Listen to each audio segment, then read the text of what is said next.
Students, my self doctor Deepti Loni और आज की ये क्लास है बीए सेकेंड सेमेस्टर जो एनईपी जो चल रहा है उसके अकॉर्डिंग आज और इनका टॉपिक है कि जो वस्त्र बनाने की जो प्रक्रिया होती है वो किस प्रकार संपन्न होती है। तो सबसे पहले वस्त्र निर्माण के लिए क्या ज़रूरी होता है, जो हम धागे से जो वस्त्र निर्माण करते हैं उसके लिए सबसे आवश्यक जो साधन होता है वो चरखा होता है। ठीक है, इसके लिए बहुत पुरानी विधि है। आज़ादी से पहले चरखा हर घर में यूज़ किया जाता था और गांधी जी भी चरखे का ही प्रयोग करते थे। और लेकिन इससे बहुत टाइम लगता था धागा निर्माण करने में, धागा बनाने में, उसके बाद उससे वस्त्र बनाने में बहुत ही टाइम लगता था। तो कुछ बुद्धिमान व्यक्तियों ने एक दूसरी तरीके की मशीन का आविष्कार किया, उपकरण का आविष्कार किया जो बाद में बिजली से चलाया जा सके और जिससे कार्य बहुत जल्दी शीघ्रता से संपन्न हो। ठीक है, अब धागा निर्माण के जो चरण होते हैं, सबसे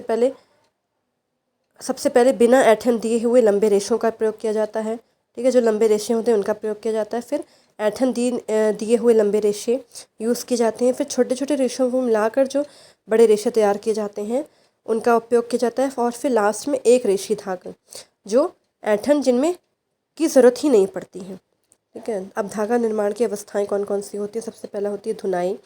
इसमें सबसे पहले सभी रेशों को एक साथ मिला दिया जाता है, उसके बाद उनको धुला जाता है, जिससे जैसे हम रुई धुनते हैं ना, जिससे उसकी सारी अशुद्धियाँ दूर हो जाती हैं और रेशों को सीधा और एक समान किया जा सकता है। फिर नेक्स्ट स्टेप होता है कंघी करना।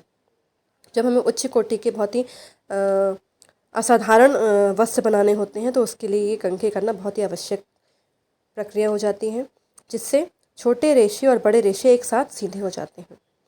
और उसके बाद हल्की बटाई के द्वारा पोनियाँ बनाई जाती हैं। पोनी जैसे हम चोटी बनाते हैं अपने बालों की, उसी प्रकार से पोनियाँ बनाई जाती हैं और अनियमित आकार की पोनियों को फिर खींचा जाता है, कंघी की जाती है।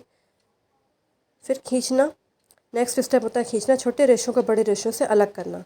खींचने की प्रक्रिया में क्या होता है, छोटे रेशों को बड़े रेशों से अलग किया जाता है। फिर घुमाव देना नेक्स्ट स्टेप है।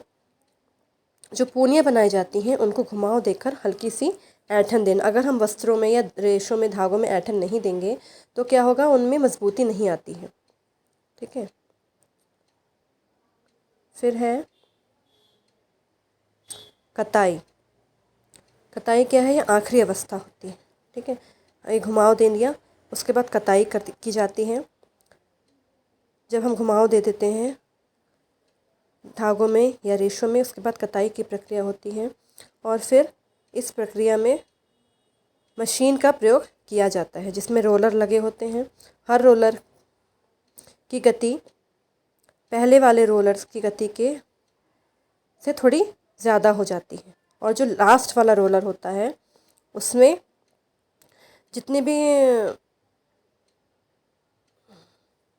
हमें अपने हिसाब से हम जैसा चाहते हैं उस प्रकार का हमें धागा प्राप्त हो जाता है। अब कताई की प्रक्रिया की बात करें तो कताई की प्रक्रिया भी दो प्रकार की होती है, यांत्रिक और रासायनिक। यांत्रिक यानी जो यंत्रों से की जाती है और रासायनिक कताई जिसमें रसायनों का प्रयोग होता है। यांत्रिक कताई भी दो प्रकार की होती है, परंपरागत और सामान्य यांत्रिक विधि। परंपरागत विधि कतली या चरखे द्वारा की जाती है। परंपरागत विधि में कताई चरखे द्वारा और समान यांत्रिक विधि में जो होता है वो रिंग कताई होती है, जो कि रिंग फ्रेम द्वारा और म्यूल फ्रेम द्वारा की जाती है। अब नेक्स्ट होती है स्वयं ऐंठन देने वाली कताई।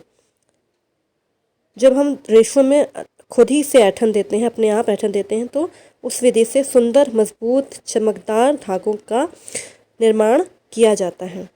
और हमने वस्टेड धागा सुना होगा, ठीक है, ये सबसे उत्तम विधि होती है वस्टेड धागा बनाने की। ठीक है, तो आज के लिए बस इतना ही। धन्यवाद। जो भी मेरा वीडियो देख रहे हैं प्लीज़ उनसे मैं ये रिक्वेस्ट करना चाहूँगी कि मेरे इस चैनल को प्लीज़ सब्सक्राइब अवश्य करें। और अगर आपको इस वीडियो में कुछ नहीं क्लियर हो पा रहा है तो आप कमेंट बॉक्स में मुझे बता सकते हैं।